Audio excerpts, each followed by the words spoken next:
अस्सलाम वालेकुम दोस्तों, मैं हूं उबैद फार्मासिस्ट आपकी खिदमत में हाजिर। उम्मीद है आप खैरियत से होंगे और मेरी ये दुआ है कि अल्लाह पाक आपको अपनी हिफ्ज़ो अमान दे। दोस्तों, आज मैं आप लोगों के साथ जो टॉपिक डिस्कस करने वाला हूं वो प्रिस्क्रिप्शन हैंडलिंग के हवाले से है। वो जो पर्ची डॉक्टर लिखता है मरीज़ को,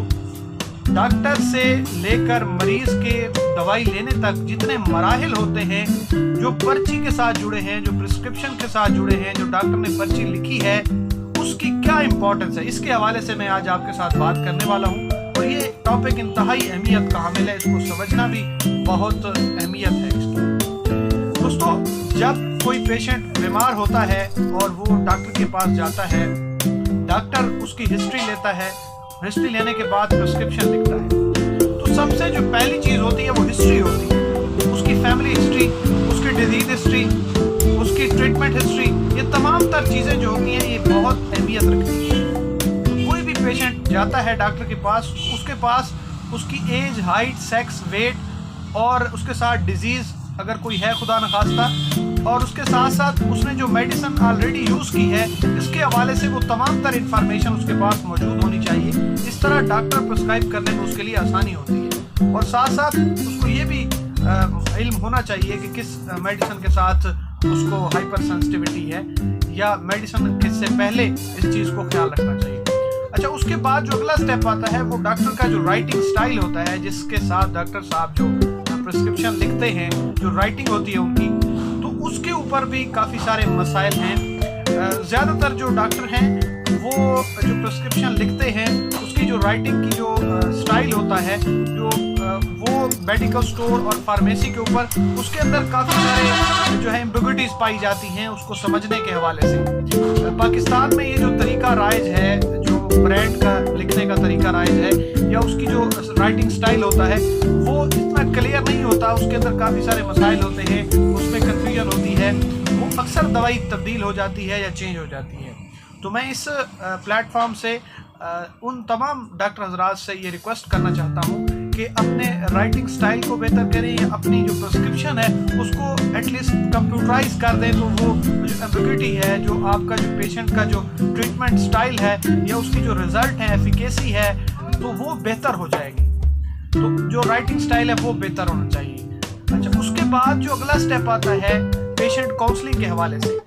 हमारे यहाँ पाकिस्तान के अंदर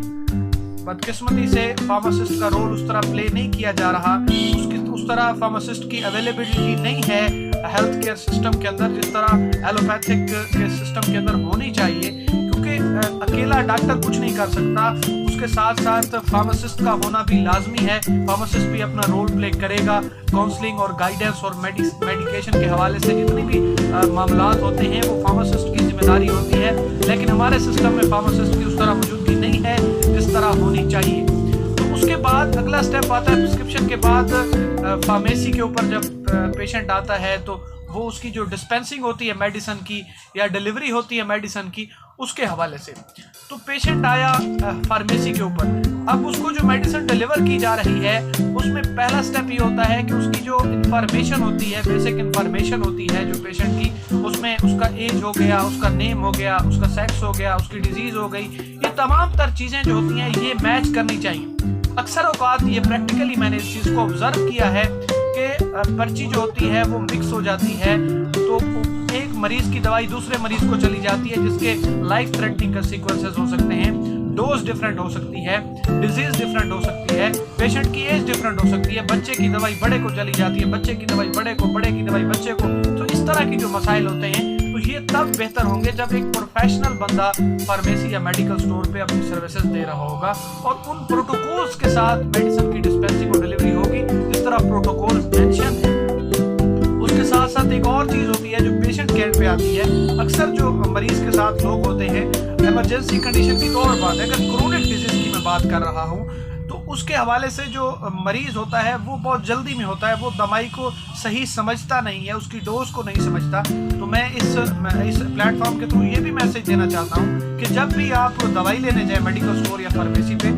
आपने जो मेडिसिन के बारे में जो इन्फॉर्मेशन है, उसकी डोज के हवाले से, उसकी खुराक के हवाले से, उसको इस्तेमाल करने के हवाले से, उसकी स्टोरेज के हवाले से तमाम तर इन्फॉर्मेशन आप तसल्ली से लें और फिर तसल्ली से पेशेंट को डिलीवर करें, ताकि उसके बेहतर रिजल्ट आए और उससे कोई गलत तरफ या उसकी जो साइड इफ़ेक्ट हैं वो आपको उनका सामना ना करना पड़े। तो एक स्टेप ये हो गया कि आपकी जो फार्मेसी के ऊपर प्रिस्क्रिप्शन हैंडलिंग है वो फार्मासिस्ट की मौजूदगी में होनी चाहिए, और आप अगर दवाई ले रहे हैं तो उसकी जो डोजेज है वो सही लेनी चाहिए, पेशेंट की इन्फॉर्मेशन मैच करनी चाहिए, वो तमाम तर चीज़ें जो इन्फॉर्मेशन वहाँ पे दी गई हैं उसके मुताबिक दवाई इस्तेमाल करनी चाहिए। अब अगला स्टेप आता है पेशेंट की जो दवाई एडमिनिस्टर करने का जो स्टेप है। दवाई पेशेंट ने जब लेनी है उस वक्त भी कुछ स्टेप्स हैं जो इम्पोर्टेंस हैं। अक्सर ये देखा जाता है कि जब दवाई यहाँ से लेके जाता है कोई, तो वो जब पेशेंट तक पहुंचती है तो वो पेशेंट को वो अक्सर इन्फॉर्मेशन डिलीवर नहीं कर पाते, क्योंकि उनको वो इन्फॉर्मेशन जो है वो अजबर नहीं होती या याद नहीं होती जो उन्होंने डिलीवर करनी है पेशेंट को। तो सबसे पहली चीज़ जो है वो पेशेंट की जो इन्फॉर्मेशन है वो अच्छी तरह कंफर्म करके, जिस तरह उसकी पेशेंट के हवाले से जो डोजेज लिखी गई है उसके हवाले से या उसके इस्तेमाल के हवाले से जो इन्फॉर्मेशन है, जिस टाइम लेनी है दवाई, वो तमाम तर जो काउंसलिंग है वो आपने पेशेंट को करनी है, ताकि वो मरीज़ ठीक तरह से दवाई को इस्तेमाल करे। कब तक करनी है, कैसे करनी है, कितनी देर तक करनी है, किस खुराक के साथ लेनी है, कब लेनी है, तो ये तमाम तर इन्फॉर्मेशन पेशेंट को डिलीवर होनी चाहिए। तो ये कुछ इन्फॉर्मेशन थी जो प्रिस्क्रिप्शन के हवाले से थी कि प्रिस्क्रिप्शन को कैसे हैंडल किया जा सकता है। उम्मीद है आपको मेरी ये वीडियो पसंद आई होगी। अगर पसंद आई है तो लाइक करें, शेयर करें। Thank you.